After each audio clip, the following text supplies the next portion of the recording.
What's going on, everybody? What's going on? Welcome to another episode of Sports Geek. What's up? I'm your host, Daryl, with the mostest. What's going on? What's going on? Listen, lots going on. As the topic says, crazy talk in Yankee land. Why am I saying crazy talk in Yankee land? Well, let's jump right into this, right?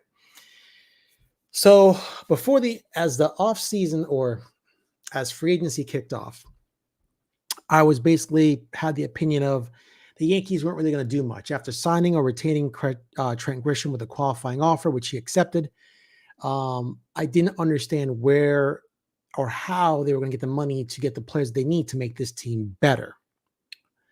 What I mean by that is there was a rumor floating around that the Yankees wanted to reduce their payroll to 275 or whatever this rumor is, right? Nobody can validate it. It's just out there.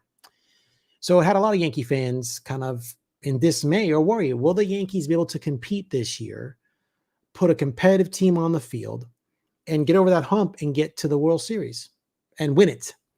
We've all been waiting for a World Series championship. It's been since 2009. I believe this year is going to be like 17 years since our last championship, the 2026 season. So we're on the verge of tying a record drought, right? So with this talk going on, I was going to come on and do a show, and I go, I don't see it, because every time Cashman spoke, and he spoke again when he does this charity thing where he camps outside or something in the cold to represent the homeless, I believe, whatever it is, something like that. Forgive me for not knowing. He said it right there in interviews that, they still wanted to get an outfielder. They were looking at the pitching market. They were still trying to fill holes, and he determined that there is a need at these positions. So I'm like, well, that doesn't make any sense. They got Grish, $22 million. They still want to get more outfielders. They want to get some other pitchers. How are they going to do this? He must have some free reign to get the players that he needs, or there can't be a budget constraint. Lo and behold, Hal comes out of hiding, almost like Groundhog Day. He comes out once a year. If he sees the shadows, goes back in and hides, but he comes out. And, he has his opinion on spending, on whether the Yankees need to spend $300 million or more to build a championship caliber team. There are times that I disagree with Hal, and there are times that I agree with Hal. I do agree with Hal that they do not have to have a $300 million payroll to win a championship. They don't. The problem is they've made some bad decisions, or decisions, in my opinion, that haven't worked out player-wise, which is forcing them to continuously spend year after year to try to get to a championship series because Aaron Judge is getting older. They made those decisions. They made those player moves. Now, can they predict that if they trade for a player or draft a player or sign a free agent that they're going to pan out? If the statistics show that that player was good in this part of the country for this team, they come to the Yankees and they stink, is that their fault? I don't think you can blame that on them, on the Yankees. They do have scouting. They scouted that this guy can hit. If he got here, he can't hit. Well, that's a big problem, right? As Yankee fans say, the pinstripes wear heavy. Not everybody can perform in New York. So with that being said, as Aaron Judge gets older, Garrett Cole gets older, other players get older on a team, when do you push all in to get a championship? When do you?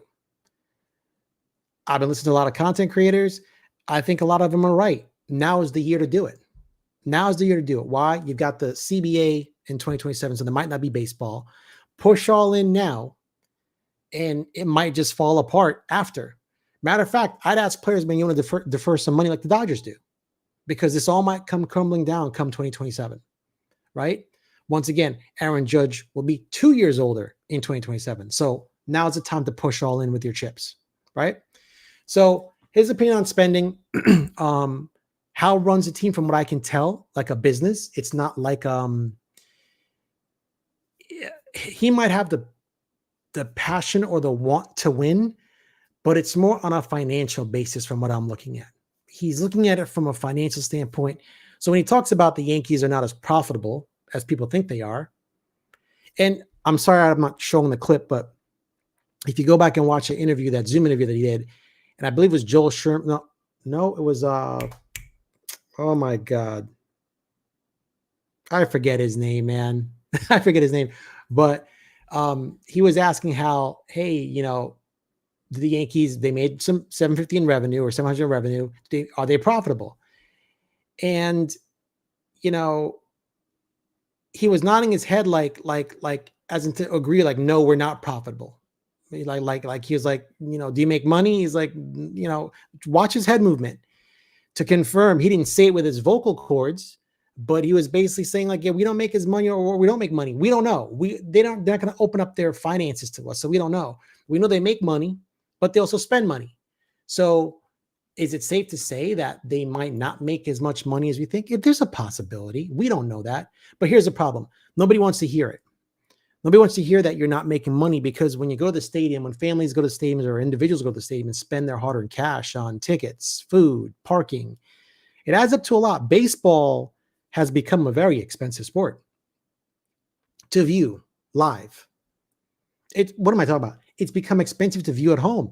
They got all these different apps, all these different television stations, all these different things that you got to buy into just to see your favorite team. And some of the times it's always blacked out. I mean, how many apps can you buy? Amazon, Prime, Apple, the Yes Network or Gotham City app, whatever it's called nowadays. It's crazy. You'll go bankrupt.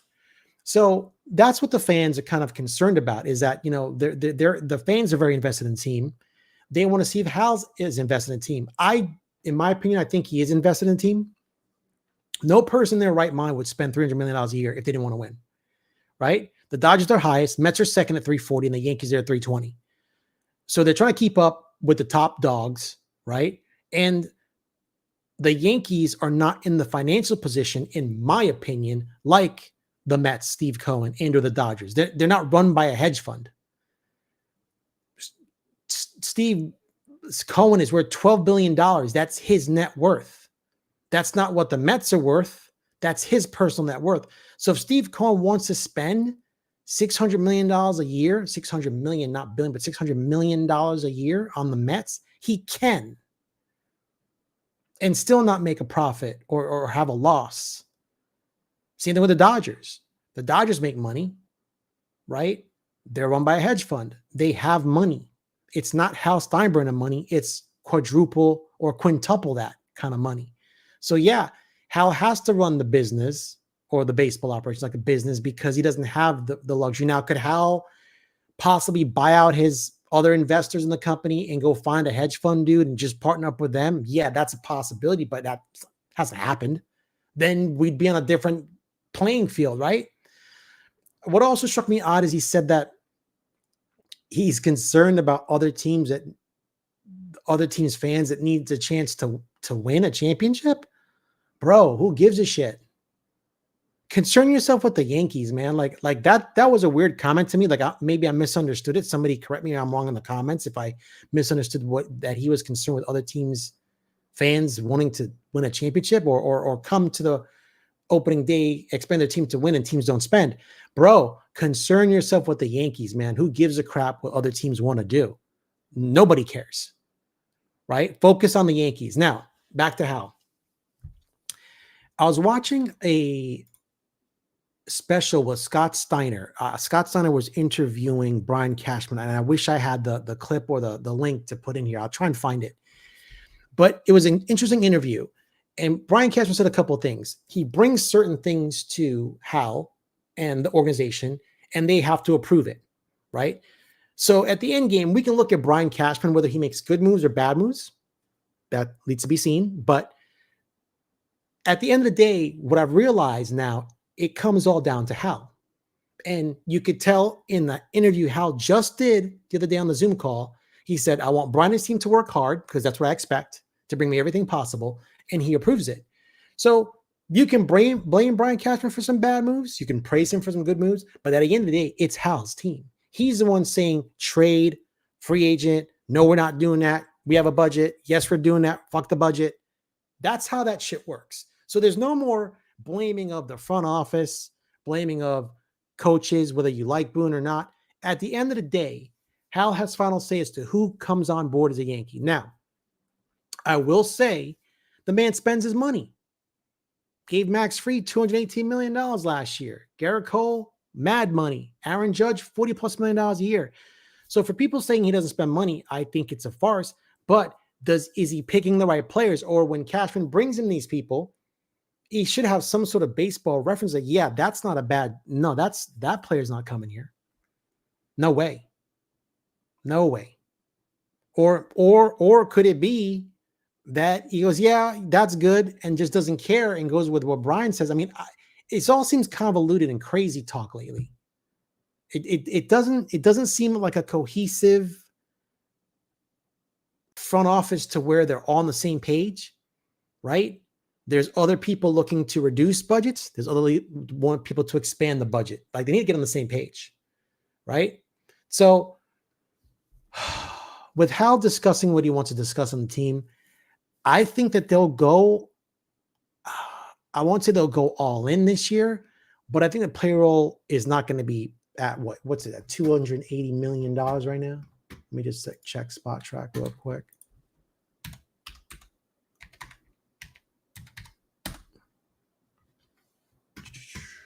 MLB. Anytime today. Yankees. All right. So the projected total tax is $280 million. Projected tax base negative 36 million. Active tax 197. So, and that's with arbitration. So they're at 280. So let's think about this, right? Let's think about this for a second. My wish list for the Yankees. All right, let's just go move to this segment here. My wish list for the Yankees, we got $280 million left. Let's get my calculator out.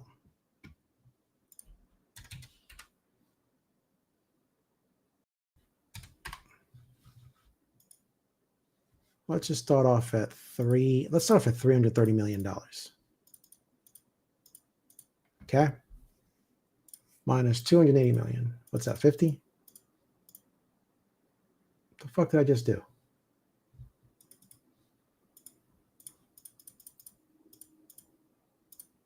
Minus 280 million. Yeah, 50 million. I was right. Okay, my bad. I would love for them to get a pitcher. Here's how I'd start my offseason. This is my wish list. I'm not saying the Yankees are going to do this. I have no idea what they're going to do. I'm just giving you my opinion. I would love for them to get that Japanese pitcher, Tatsuyama Imai. Why? I think they can get a front of the line starter, Japanese market, to increase the revenue for Hal, make Hal happy, get the finances in his domain, right? Pick him up. If we can get him for $25 million, hopefully, I say that's a good deal. 25 over 7 is what? 180? No, my math is off today. 25 times 7. 175 million. 175. Right? Maybe we call up Scott right now. Scott, I don't want this to go to winter meetings, man. I think Scott Boras is his agent. Has he had offers? He's been posted race since the 19th. Has he had offers? Yeah. What are the offers? 20 mil, 22 mil. Scott, if you let us have him right now, we'll do $24 million or $25 million, wrap this up, and we're good to go. Over 7. All right. With an optional 8th year. Okay. He's a young guy. He's 27 years old. I'll even include an opt-out at age 30 if he wants to test the waters. He's still a young guy. He can come back in a free agency. Or we put X, Y, and Z dollars back into that pot, and he opts right back into our contract. All right. So you have like a negotiation tactic there to kind of build it. If he's really good, great. If he's not, the contract stands. Okay. The reason why if they can get a front of the line starter, I heard Hal say, once again, going back to Hal on his opinion on winning. So let's go back to here, although I'm doing my wish list right now. He thinks with Garrett Cole coming back, Rodon, all this, we got a great pitching staff. We got this bullshit. No. You are thinking in the wrong. incredibly wrong. Why? Here's how I live my life. I plan for the worst and I hope for the best. That's a secret to keep an arrow around. I always plan for the fucking worst and I hope for the best. The Yankees are one starter injury away from blowing the whole season next year. You hope Garrett Cole comes back. The dude just had surgery. He just had surgery. How effective is he going to be? You saw what happened with Luis Hill when he came back from surgery this past year. He's not that effective. You saw what happened when Clark Schmidt came back from being on the IL last year. He wasn't effective. You saw what happened to Garrett Cole when he came back when they rested him for 3 months last year. He was not that effective. So you're going to throw away, 1 month, 2 months of season until they catch their wind again to come back? No, you're playing with fire. Go get another starter. So you have Fried. Same thing with Rodon. You don't know what's going to happen to him. He's got bone spurs. You don't know if they're going to be effective. So it's Fried, this new guy, the Japanese guy, Tatsuya, and then you got Cam Schiller, and you pray to God Cam Schiller progresses with his pitching skills. That way you got at least 3 guys. You could patch it with Warren and patch it with Hill. That's it. And pull from your depth from the minors to hopefully backfill some of those. And you got Ryan Yarbrough for the number 6 starter and so on and so forth. You got some depth from the minors. That's it. Why are you guys playing games? Why are you guys playing with fire? Go get this guy. That's my wish list. Go get this guy and stop thinking that the pitching staff is going to be so great with everybody back next year. Bro, you better hope that their rehab goes well, and you better hope that they can perform up to the task. Bro, Garrett Cole at a 4 ERA is not Garrett Cole at a 3 ERA. Rodon at a 4 ERA is not Rodon at a 3 ERA. Giving up 1 extra run can cost you the game. Giving up 2 or 3 runs, different. You give your offense a chance to win the game. If they can't score, that's on them. Man, I gave up 2 runs. Bro, I gave up 3 runs. You guys couldn't come back. We lost 3-2. Seriously? Guys, I gave up 4 or 5 runs in the first few innings. Bro, come on, man. That's an offensive motivational killer. In my opinion. What do I fucking know? Oops, almost lost the microphone. So that's my wish list for the Yankees. Get Tatsuya Imai, right? Next, once you have a good starting pitcher, I would trade for my pitching depth. Maybe Luis Hill is gone. Maybe Will Warren's gone, and go pick up a position player that you might need. Just in case Cody Bellinger wants $35 million a year. That ain't happening, bro. I wouldn't give him that kind of money. Love Cody, want him back, not at $35 million or not at $30 million.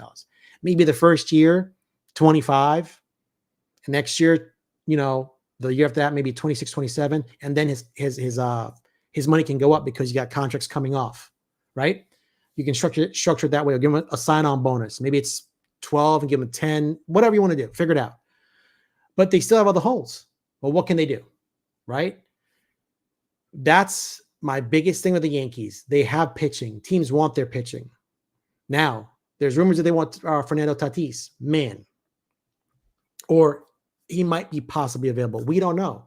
I saw today that the Cardinals are very interested in trading Brendan Donovan and are open to look at trade offers. Brendan Donovan's good. I want him on the team. Does it make us too left-handed? Can he play short? I know he can play third. So if we were to pick up Brendan Donovan, could we? Let's do this. Let's play devil's advocate. Could we trade Ryan McMahon to the Cardinals, eat some of his salary, and get Brendan Donovan? So it's a wash. It's a wash. Right? Brendan Donovan still cost control. You're paying Ryan McMahon extra, and that solves the third base side with some offense. So you're not adding a lefty, but you're getting a lefty, so it's a wash. That could be done. And maybe a pitching prospect. The Cardinals need pitching. We've got pitching. Give them Ben Hess, right? Them getting Stephen Kwan, don't see it. The whole lineup would become left-handed. Like, it doesn't work. As much as I want Stephen Kwan to lead off, it doesn't work. It doesn't work. Tatis works. He's a righty. We need right-handed bats, especially either in front or behind Judge. Tatis can lead off. Not that I'd want him there. I'd want him number 2, but, figure it out. I don't know if they would trade Tatis, but man, that would solve a whole bunch of problems. And so could it be Tatis and right? Well, who's playing center? At that point, now you'd have to sign Bellinger, right? No? Yeah, and then what do we do with Trent Grisham? Jesus. The Yankees make some stupid moves, man. They really want him back. I get it. It solves their problem. They think that they unlock something with them. I'm praying that he has a good year. I think he strikes out way too much to me. Strikeout rate's way too high. Slugging is good, but the strikeout rate, and I don't think he's that fast on base. So why? Whatever. I'm not even going to get into a Trent Grisham right now. Not that I don't like Trent Grisham. I just think they could have spent that money wisely. They could have picked up Harrison Bader or anybody else for cheaper and have a fourth outfielder if they wanted to, or a center fielder if they're looking for one. Could they sign Cody Bellinger, let him play first, move Ben Rice to full-time catcher? Although Ben Rice is not good defensively, could be possible. But that is my biggest wish list for the Yankees this offseason. I want them to get that Japanese pitcher really bad, trade from their pitching depth, and then go from there. Guys, I got nothing much to say except I can't speak. Have a happy and safe Thanksgiving. Enjoy your holidays with your families and loved ones. If something happens, I'll come on. But I just don't understand how the Yankees think on a whole, or how Steinbrenner thinks on a whole. I know he loves the team. He likes his team. He wants his team to win. I get that. Money does not buy championships. You saw the Yankees spend money, time after time over the years. It doesn't buy championships. The players do have to perform. I do agree with that. But you have to also spend money on the right players. Hence lies the problem. Their analytics should be looking at players that are clutch, that can hit for average with some pop. You don't always need pop. Yes, pop does win championships, but if the World Series and things like that in short game series, but if your guys can't get on base, what use is a single run from Judge or Stanton? Got to have ducks on the pond, as they say. Got to have base runners, right? So I think that would be a nice blend. If the Yankees could just look and see what they can figure out, what they can do to resolve the issue. The lineup and the current roster, to me, A-Rod's right. The roster construction is, I don't care what Cashman, it's screwed up. Go get a leadoff hitter that can get on base in front of Judge. Jesus. Judge should be having a gazillion RBIs, not 114, whatever he hit, whatever it was this year. I don't remember. That's ridiculous. For the love of God, put get two guys that can get in front of him and let him bat third. Get two high on base percentage guys and let them get on and let him do his business in the third slot. That's it. And then worry about and then everything else shifts down. And I'm sorry, if Volpe and Austin Wells can't hit better this year, then they can't be on the team. I don't care how much cost control that they're bringing you. It's not helping the team. Fix it. Stop this blind loyalty. You pay them. Listen to me. At the end of the day, these guys, as much as we love them as fans, they get paid to play a game. And at any given moment, their agent go, well, he doesn't feel loved enough by you, so maybe we'll take him elsewhere. It's a business, just like how you treat them like a business, like how you've treated Derek Jeter like a business, which was foul, by the way, and other players, because you don't see value. Well, dude, please spend the money in the right place. That's all I got to say. Guys, happy Thanksgiving. Thank you for watching and listening to my rants and raves. Remember to like, subscribe, share, comment below. Hit that notification button so when I'm on, you get that notification. And that's it, man. Have a great one. Peace. Happy Thanksgiving. Love you guys. Take care. Peace out.